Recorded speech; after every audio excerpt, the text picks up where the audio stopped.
이 영상은 동반 자살을 하기 위해 만난 사람들이 마지막으로 여행하는 이야기다. 해피엔딩일 수 있고 새드엔딩일 수 있다. 동료 형사 사이에서 따돌림을 당하는 말년 형사, 봉 형사. 동반 자살단의 뒤를 쫓는 그의 앞날은 제1화 봉 형사. 부산 동부경찰서 교통사고 처리반의 말년 봉 형사는 야간 근무를 서고 있었다. 하루 종일 비가 내릴 듯 말 듯 궂은 날씨가 이어져 습기가 가득한 밤이었다. 그는 직감적으로 사고치기 딱 좋은 날이라 생각했다. 사고치기 좋은 날? 생각을 되뇌던 그는 이내 머리를 절레절레 흔들었다. 그리고 피식 웃었다. 강력반에서부터 거창하게 시작했던 형사생활은 이리저리 쫓겨다니다 교통사고 처리반의 무능한 형사로 자리매김했다. 그에게는 사람들이 사고를 치건 말건 염려할 일이 아니었던 것이다. 봉 형사가 경찰이 된 이유는 영화의 주인공처럼 멋진 장비를 곁들여 사건을 해결하는 영웅이 되고 싶어서였다. 그러나 현실은 그렇지 못했다. 소심한 데다 덜렁대기까지 한 그가 사건을 세심하게 처리하다 보면 같은 시기에 사건을 맡았던 동료들은 어느새 사건을 종결하고 다음 업무를 보기 일쑤였다. 그렇다고 동료들에 비해 일의 마무리를 깔끔하게 잘하는 것도 아니었다. 상사들은 그를 두고 수사관으로서의 자질이 부족하다고 노골적으로 비난했고 동료들은 그와 같은 조가 되기를 거부했다. 한마디로 말하자면 왕따였다. 교통사고 처리반 일은 난이도가 낮은 셈이어서 다행이었다. 난이도 있는 뺑소니 건은 똑똑하고 젊은 팀장이 역시 똑똑하고 젊은 형사들에게 배분하니 봉 형사로서는 감사할 따름이었다. 정년을 앞두고는 더더욱 퇴물 취급을 받고 있었으나 그것 또한 감사했다.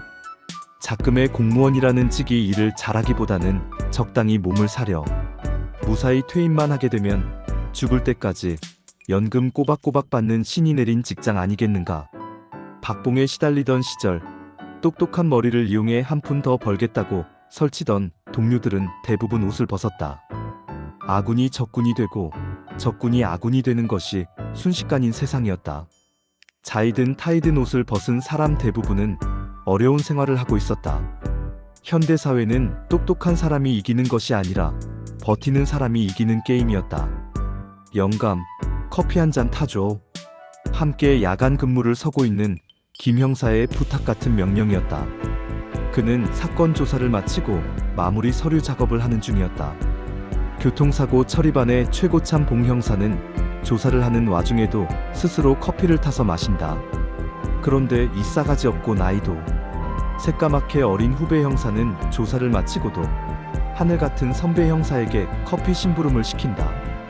봉 형사는 찌푸려지는 얼굴을 애써 통제하며 대답했다.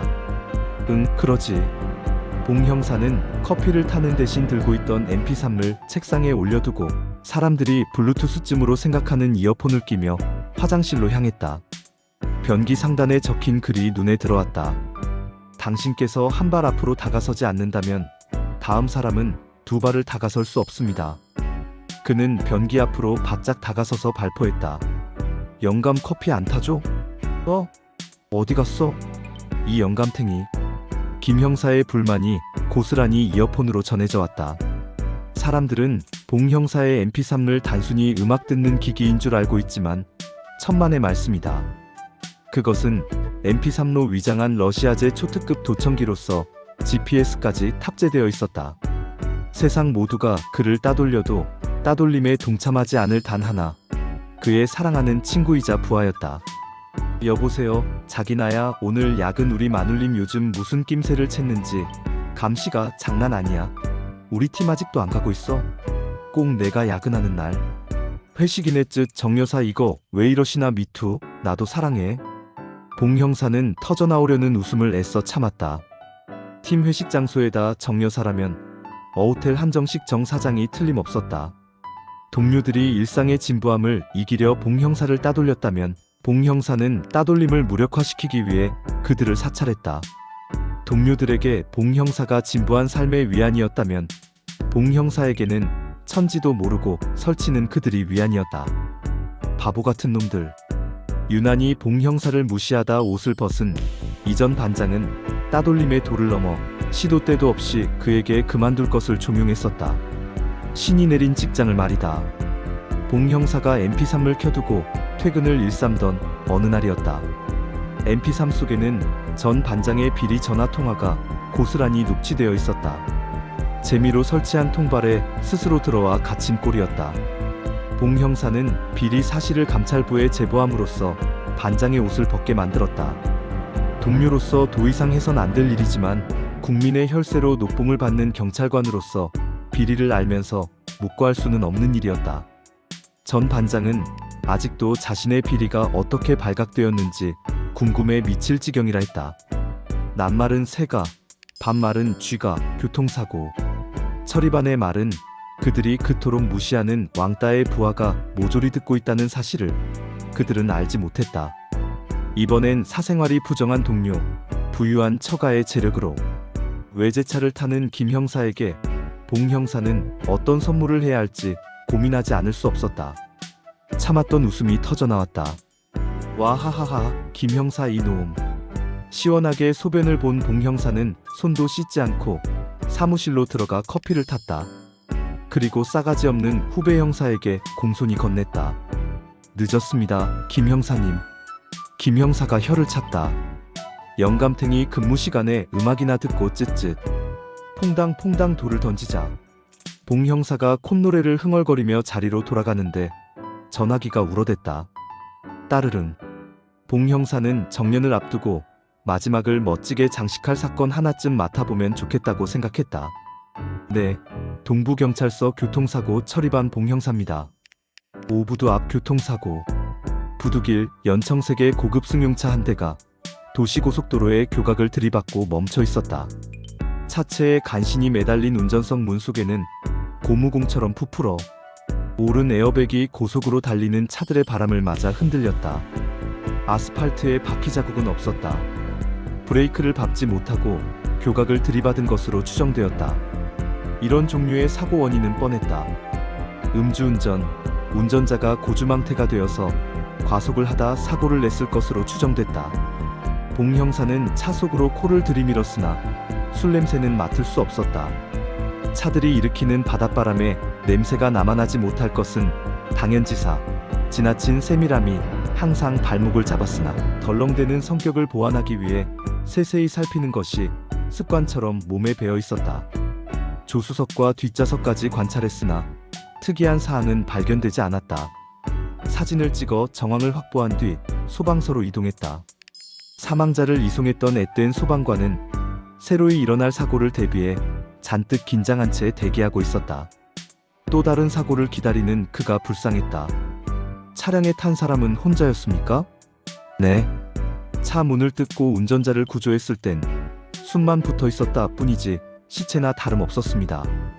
그의 말 속에는 환자를 살리지 못한 안타까움과 더불어 자신의 잘못이 아니라는 주장이 도드라져 있었다. 봉 형사는 수첩에 메모를 하며 사무적으로 고개를 끄덕였다. 운전자에게서 술 냄새가 나지 않던가요? 글쎄요. 그런데 운전자는 죽기 전에 무슨 말인가를 하려고 했어요. 시체나 다름없었다면서요? 무슨 말을 꼭 해야 하는데 몸은 이미 죽었다고나 할까요? 봉 형사는 한마디 하려다 관두었다. 갑자기 사고를 당해 죽는 사람이 왜 할 말이 없겠나? 숨겨둔 비자금도 있을 것이고. 성명 박용규 실명. 생년월일 1957년 8월 4일. 주소 부산광역시 중앙대로 16번 길 아파트 10동 1호. 사망 원인 심장파열. 국과수에서 내려온 부검 결과 어디에도 음주나 마약의 정황은 없었다. 브레이크 파열일까? 봉 형사는 사고 차량이 견인되어 간 정비공장으로 갔다. 말끔하게 정리된 현대식 정비공장의 구석진 곳에 사고 차량이 널브러져 있었다. 브레이크를 점검해달라는 봉 형사의 요청에 직원이 하던 일을 멈추고 차량을 점검했다. 브레이크는 정상입니다. 기름 범벅에 작업복을 입은 직원의 말은 믿음이 갔다. 그렇지만 재차 확인했다. 확실합니까? 확실합니다. 봉 형사가 미심쩍어 하자 직원이 불쾌하다는 듯 자리를 떠났다. 차가 왜 정지 동작 없이 도시고속도로의 교각을 들이받았을지 자문해봤지만 답을 내리기 힘들었다. 운전자의 동선을 파악해 거리의 CCTV를 확인했으나 사고 차량에 동석자가 있었는지의 여부를 확인하는데 실패했다. 봉 형사는 고인의 출상일에 맞춰 부산 추모공원으로 갔다. 넓은 진입로와 깨끗한 건물이 조화를 이뤄 초상의 분위기를 덜고 있었다. 국화꽃 한 송이를 사들고 봉안당 건물을 돌아가자 가려졌던 수많은 묘들이 모습을 드러냈다. 즐비한 비석 사이로 까치 한 마리가 토닥걸음을 걷다. 까마귀 떼가 날아들자 하늘로 솟구쳐 다름질쳤다. 묘원 곳곳을 점령하고 있는 까마귀의 커다란 부리가 섬뜩했다.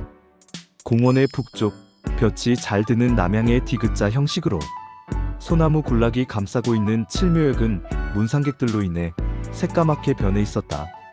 정승집의 개가 죽으면 문전성시를 이루어도 정승이 죽으면 개 한 마리 얼씬거리지 않는다는 말에 비춰보면 의외였다. 장례식은 엄숙하게 진행되고 있었다.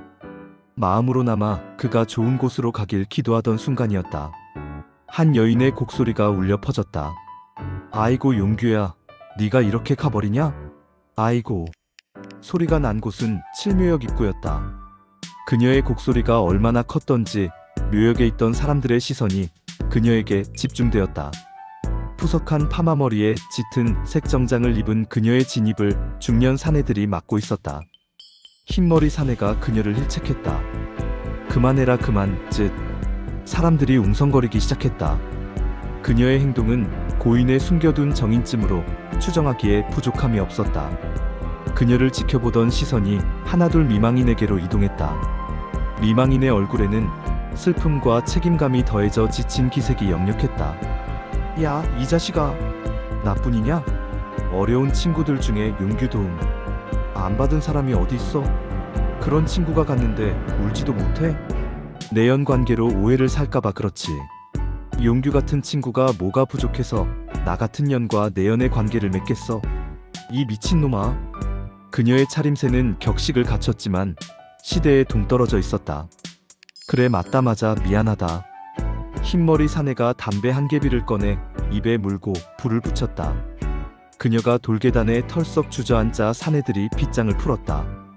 봉 형사는 그녀 곁으로 다가가 경찰임을 밝혔다. 그리고 그녀의 곁에 걸터 앉았다. 고인은 어떤 분이셨어요?